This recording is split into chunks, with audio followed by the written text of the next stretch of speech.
Lord's temple का इतिहास 1000 शब्दों में। हिंदी में दिल्ली का लोर्ड्स टेम्पल, जिसे औपचारिक रूप से बहाई उपासना स्थल कहा जाता है, आधुनिक भारत की वास्तुकला का एक अनूठा और विश्व प्रसिद्ध उदाहरण है। अपनी कमल आकार की संरचना और शांत वातावरण के कारण यह न केवल राष्ट्रीय राजधानी का एक प्रमुख आकर्षण बना हुआ है, बल्कि भारत की धार्मिक सहिष्णुता, आध्यात्मिकता और समकालीन वास्तुकला का प्रतीक भी माना जाता है। बहाई धर्म और भारत में इसकी उपस्थिति। लोर्ड्स टेम्पल की कहानी बहाई धर्म से जुड़ी है, जो 19वीं सदी में ईरान में शुरू हुआ था। बहाई धर्म के संस्थापक बहाउल्लाह ने मानवता की एकता, समानता, शांति और सार्वभौमिक भाईचारे का संदेश दिया। इस धर्म में किसी एक विशिष्ट धर्मग्रंथ, पुरोहित या अनुष्ठान पर जोर नहीं दिया जाता, बल्कि सभी धर्मों को एक ही ईश्वर की अलग अलग अभिव्यक्तियां माना जाता है। भारत में बहाई धर्म का आगमन लगभग 150 वर्ष पहले हुआ। बहाई समुदाय धीरे धीरे बढ़ा और 20वीं सदी के मध्य तक भारतीय उपमहाद्वीप में इसके लाखों अनुयायी बन चुके थे। एक केंद्रीय उपासना स्थल की आवश्यकता महसूस होने लगी, जो बहाई विश्वास के मूल सिद्धांत सर्वधर्म समभाव और मानव एकता का प्रतिनिधित्व कर सके। निर्माण की प्रेरणा और भूमि का चयन। बहाई उपासना स्थल के निर्माण की योजना 1970 के दशक में बनाई गई। इसके लिए दिल्ली को चुना गया क्योंकि यह भारत का केंद्र है और विभिन्न संस्कृतियों, धर्मों और भाषाओं का संगम है। 1976 में दक्षिण दिल्ली के नेहरू प्लेस के पास बहाई समुदाय ने लगभग 26 एकड़ भूमि खरीदी। यहाँ एक ऐसे भवन की कल्पना की गई जो न केवल सुंदर हो, बल्कि आध्यात्मिक शांति का अनुभव कराने में भी सक्षम हो। वास्तुकार फरीबोस सहबा की भूमिका। लोर्ड्स टेम्पल के मुख्य वास्तुकार फरीबोस सहबा थे, जो ईरान में जन्मे और कनाडा में बसे एक प्रतिष्ठित वास्तुकार थे। उन्हें विश्वभर की कई अवधारणाओं और प्राकृतिक आकृतियों पर शोध करने के बाद प्रेरणा मिली कमल के फूल से। कमल का फूल भारत की संस्कृति में पवित्रता, शांति, सौंदर्य और आध्यात्मिकता का प्रतीक है। ये हिंदू, बौद्ध तथा जैन धर्म में भी महत्वपूर्ण है।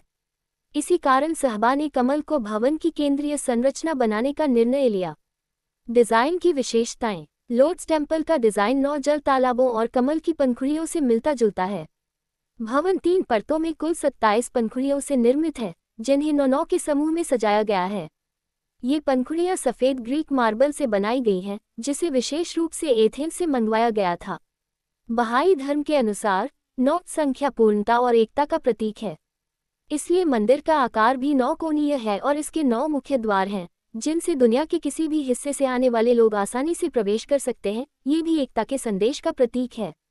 मंदिर का मुख्य सभागार लगभग 40 मीटर ऊंचा है और इसमें लगभग 2500 लोग एक साथ बैठ सकते हैं। मंदिर के भीतर कोई मूर्ति, चित्र या धार्मिक प्रतीक नहीं रखा गया है, क्योंकि बहाई धर्म सभी मतों को समान रूप से सम्मानित करता है। निर्माण कार्य और समय। लोर्ड्स टेम्पल का निर्माण कार्य 1980 में शुरू हुआ। इसमें भारत, ईरान, कनाडा और दुनिया के कई हिस्सों से विशेषज्ञों ने भाग लिया। इंजीनियर, शिल्पकार, मिस्त्री और डिजाइनर सभी ने इस वैश्विक परियोजना को आकार दिया।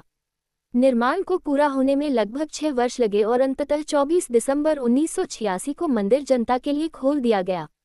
उद्घाटन के तुरंत बाद ही यह विश्वभर में प्रसिद्ध हो गया और इसकी अनोखी वास्तुकला ने इसे अंतर्राष्ट्रीय पुरस्कारों का पात्र बनाया। लोकप्रियता और वैश्विक पहचान। तस्वीरों में कमल के शानदार रूप जैसा दिखने वाला लोर्ड्स टेम्पल जल्द ही दिल्ली का एक प्रमुख पर्यटन स्थल बन गया। इसे साइलेंट हाउस ऑफ वर्शिप कहा जाता है क्योंकि यहाँ पूरी तरह शांति का वातावरण होता है। यहाँ आने वाला कोई भी व्यक्ति ध्यान, प्रार्थना या अपने विचारों के साथ समय बिता सकता है।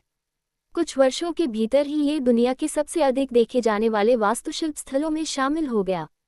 2000 के दशक तक इसे दुनिया का सबसे अधिक आगंतुकों वाला धार्मिक स्थल माना गया, जहां कभी कभी प्रतिदिन 10,000 से अधिक लोग आते थे।